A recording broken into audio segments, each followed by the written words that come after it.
दोस्तों, हिंदू धर्म में श्राद्ध या पितृपक्ष का विशेष महत्व होता है। इन 15 दिनों में पूर्वजों को याद कर पूजा, तर्पण, धर्म कर्म आदि किया जाता है। मान्यता है कि इन 15 दिनों में पितर धरती पर आते हैं।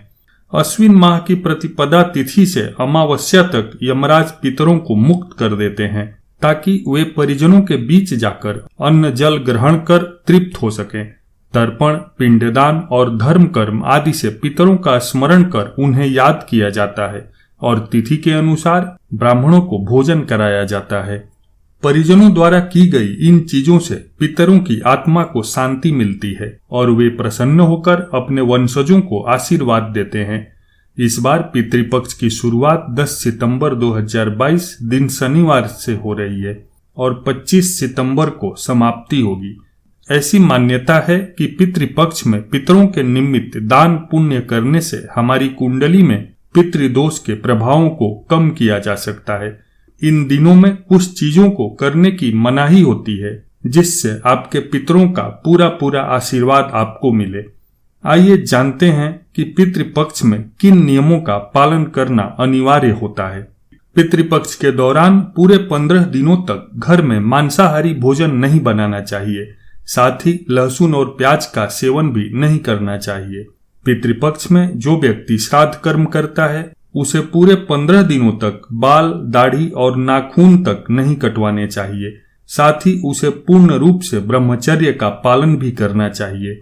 पितृपक्ष के दौरान किसी भी पशु पक्षी को नहीं सताना चाहिए।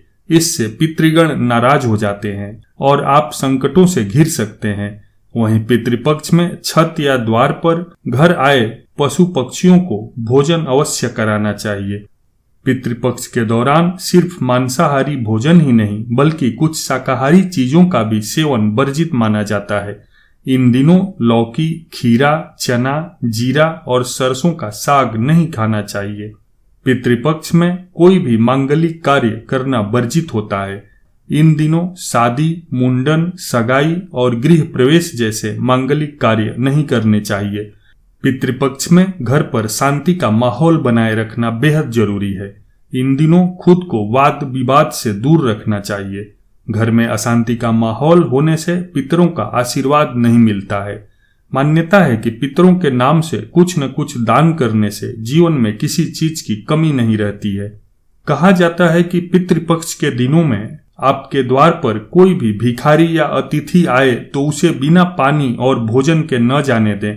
ऐसी मान्यता है कि पितृपक्ष में पितर किसी भी रूप में आपके द्वार पर आ सकते हैं। ऐसे में कभी भी इनका अनादर न करें बल्कि अच्छे से भोजन और जल देकर उनका सम्मान करें।